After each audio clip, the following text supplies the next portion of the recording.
The name Senasqua really doesn't belong here. Senasqua was the Indian name for the little neck that joins Croton Point with the mainland.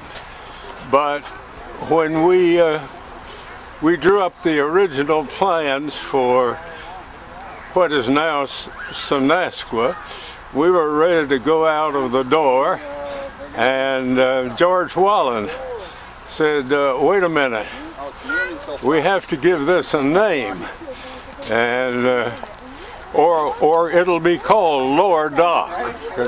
Lower Dock Park would be no good. So we passed around some names and didn't like them, and then the name Senasqua came up and everybody liked it. So we submitted the plans as Senasqua, and the name stuck and everybody liked it.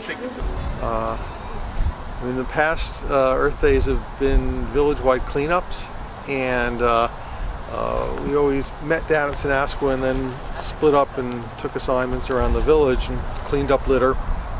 And this year we decided that the village was looking pretty clean, and to shift more towards sort of public education in a broader way, and came up with the idea of having more of an environmental fair at Senasqua, and rather than people leaving, holding their attention here.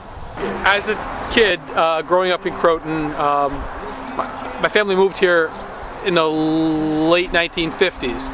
I would say probably early 60s, 61, 62, 63, somewhere in that range. We used to swim right there. That was the beach to go to in Croton. And swimming in the water was, and we didn't think twice of it, but I remember, opening your eyes underwater, you couldn't even see your hand. It was sort of an orangish, brownish kind of color, and we didn't know any better, but that's what swimming was like when we were kids. This land is your land, this land is my land, from California to the New York Island, from the Redwood Forest to the Gulf Stream waters. This land was made for you and me. The little picture is it brings the community together.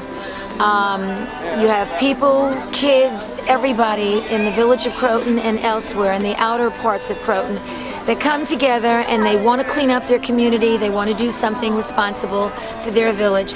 The larger picture, well, we all know what's going on right now with global warming, with endangered species, both plant and animal. And what we're doing is we're planting, we're helping the oxygen supply in our earth with more planting, which reduces global warming. We're eliminating trash, we're recycling, we're doing all the major things in order to help our earth. Tell me what it's all about, Leo. It's all about feeling the sand between your fingers and the water rushing past your toes. That's why I got the waders on, because we hope to go out with a little seine net when Charlie Kane gets here and see if we find anything to show the kids. Charlie caught a 43-inch striped bass yesterday, which is this big, and we're going to show that to the kids as well so they can see what nature looks like up close.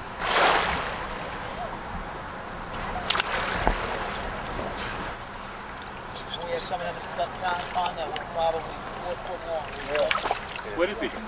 It's carp. Oh, yeah. Yeah. Here we go. There's some really big ones that they want to touch them? in Croton Bay. We've got quite a few fish out there. Now, was that the striper over there yours? Yes, actually, Ken, that was caught by my wife last night. I was outfished by the expert. Where did you guys take that one? Right offshore here, right next to Croton Landing. We're right off Croton Landing. And for the uninitiated, what do you get that with? A bloodworm or That's with a moss bunker, a small bait fish. That's caught by commercial fishermen right behind us in nets.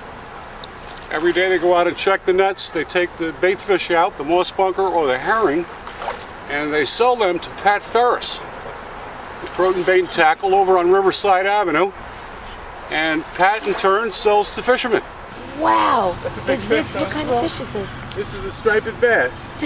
Oh my gosh, this is amazing. What you're looking at is a Ford F-250 pickup truck that has a diesel engine that's been modified to run on straight vegetable oil. It can use either new or waste vegetable oil. Most of our customers from the company that we have, Viotech, most of them use waste vegetable oil that they get from restaurants. Restaurants typically pay to have it hauled away. This is a way of recycling that oil, putting it to use, and decreasing our dependency on foreign oil. One other main advantage is that you don't end up paying the price at the pump that you would normally have to pay. You wind up using maybe anywhere from 10 or 20 to maybe 30% of the fuel that you would normally use, because the system does require that you start the engine on diesel fuel. After a few minutes, once it warms up, you press a button on the dashboard, then it's running on straight vegetable oil. Hi, I'm Lee Streisfeld-Leitner, and I am on the Croton Conservation Advisory Council, and I also work in the solar industry with the Solar Center. And what we're looking at behind me is a typical solar electric panel or photovoltaic panel. If you have a piece of property, a roof that's not too shady, solar is a very viable option right now. The state subsidizes about 40% of the cost up front. Once the installation is done at the end of the year, you're getting thousands of additional dollars back in tax credits, both from the federal government and the state. For a Con Edison ratepayer, a system typically is going to pay for itself in 9 or 10 years, and then it'll be producing free electricity for 20 or 30 years after that. The big picture. Well, of course, what I do, since I'm a teacher and I teach in the 3rd grade, is that I'm basically, Earth Day is every day. So we don't really celebrate it as being one day, one particular day.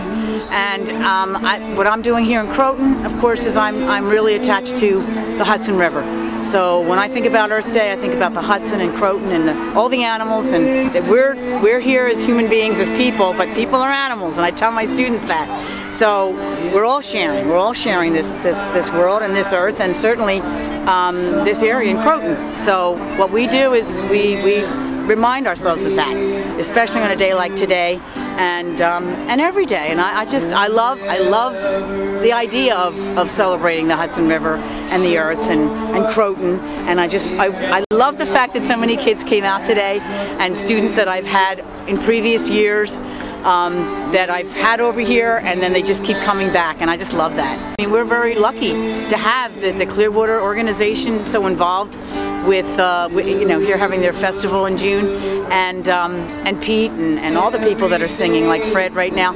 I mean, we have such great people in this area that are caring about the earth and singing about the earth and the Hudson, and so it's very exciting to be a part of it. So all in all, I think it was a successful event. We had good attendance despite the weather. We did sort of retain people's interest and attention, and became sort of a social and educational event. And we're hoping in coming years to expand on it, to look for other resources in the area to draw on. Perhaps get the sloop Clearwater next year to dock here, and either on Earth Day or around Earth Day, and invite some of the other nonprofits like Scenic Hudson and River Keepers to do demonstrations or bring their materials.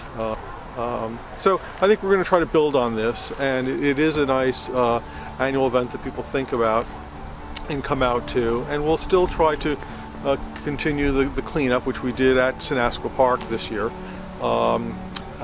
since there'll always be litter, I'm sure, to gather.